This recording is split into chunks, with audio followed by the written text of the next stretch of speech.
No Deserto da Tentação, capítulo 3. O teste da provação.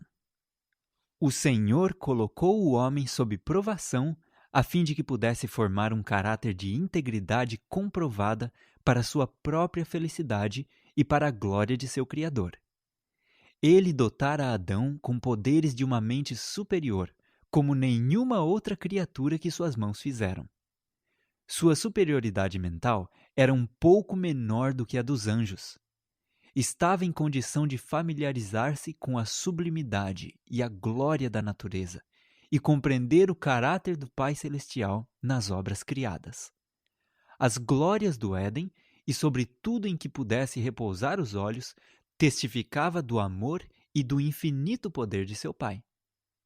O desprendimento foi a primeira lição moral dada a Adão. O governo de tudo foi-lhe colocado nas mãos. Julgamento, razão e consciência estavam sob seu domínio. Tomou, pois, o Senhor Deus ao homem e o colocou no jardim do Éden para o cultivar e o guardar.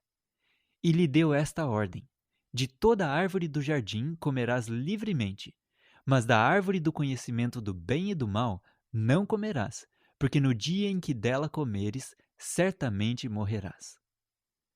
Adão e Eva tinham permissão de participar de todas as árvores do jardim, salvo uma. Havia uma única e simples proibição. A árvore proibida era tão atrativa e desejável como qualquer outra do jardim. Era chamada árvore do conhecimento porque, participando dessa árvore, da qual Deus disse, dela não comerás, eles teriam o conhecimento do pecado, experimentariam a desobediência. Eva saiu de perto do esposo para contemplar as coisas maravilhosas da natureza, deleitando-se nos seus cenários coloridos e na fragrância das flores, admirando a beleza das árvores e arbustos. Pôs-se a pensar na restrição que Deus lhes tinha imposto no tocante à árvore da ciência do bem e do mal. Ficou deslumbrada com a beleza e abundância que o Senhor providenciara para a satisfação de cada desejo. Tudo isto, disse ela, Deus nos deu para nossa satisfação. Tudo é nosso, porque Deus tinha dito, de toda a árvore do jardim comerás livremente, mas da árvore do conhecimento do bem e do mal não comerás. Eva passeava perto da árvore proibida e foi despertando a curiosidade para descobrir como a morte poderia ocultar-se no fruto dessa árvore agradável. Ficou surpresa ao ouvir que suas interrogações foram apanhadas e repetidas por uma estranha voz. É assim que Deus disse: não comerás de toda a árvore do jardim? Eva não percebeu que tinha revelado seus pensamentos conversando audivelmente consigo mesma.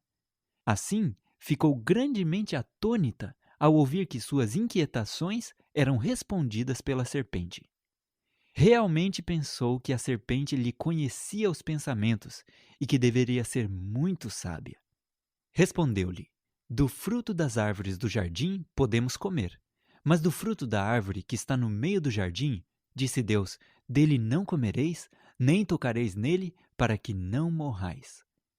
Então a serpente disse à mulher: é certo que não morrereis, porque Deus sabe que no dia em que dele comerdes, se vos abrirão os olhos e, como Deus, sereis conhecedores do bem e do mal.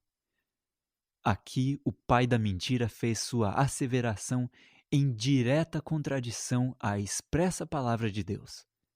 Satanás assegurou a Eva que ela fora criada imortal e que para ela não havia possibilidade de morrer. Disse-lhe que Deus sabia que se ela e seu esposo comessem da árvore do conhecimento, sua compreensão seria iluminada, expandida, enaltecida, tornando-se iguais a ele mesmo. E a serpente respondeu a Eva que a ordem de Deus, proibindo-os de comer da árvore do conhecimento, foi dada para conservá-los num tal estado de subordinação que lhes vedasse o conhecimento, o qual era poder. Assegurou-lhe que o fruto desta árvore era desejável acima de todas as do jardim, para fazê-los sábios e exaltá-los à igualdade com Deus. Ele vos recusou, disse a serpente, o fruto dessa árvore, a qual dentre todas as árvores é a mais desejável, pelo delicioso sabor e estimulante influência. Eva pensou que o discurso da serpente fosse muito sábio e que a proibição de Deus fosse injusta. Olhava com ardente desejo para a árvore carregada de frutos que pareciam muito deliciosos. A serpente estava comendo-os com evidente deleite. Eva agora desejava este fruto mais do que todas as variedades que Deus lhe pusera ao alcance com pleno direito de uso. Eva exagerou as palavras da ordem de Deus. Ele disse a Adão e Eva: "Mas da árvore do conhecimento do bem e do mal não comerás, porque no dia em que dela comeres, certamente morrerás." Na discussão de Eva com a serpente, ela acrescentou: "Nem tocareis nele." Aqui apareceu a sutileza da serpente. Esta citação de Eva deu-lhe vantagem. Colheu o fruto e o colocou nas mãos de Eva usando suas próprias palavras. Deus disse que morrerias se tocasses no fruto. Vê, nenhum mal te sucedeu ao tocares nele. Tampouco receberás dano algum ao comê-lo.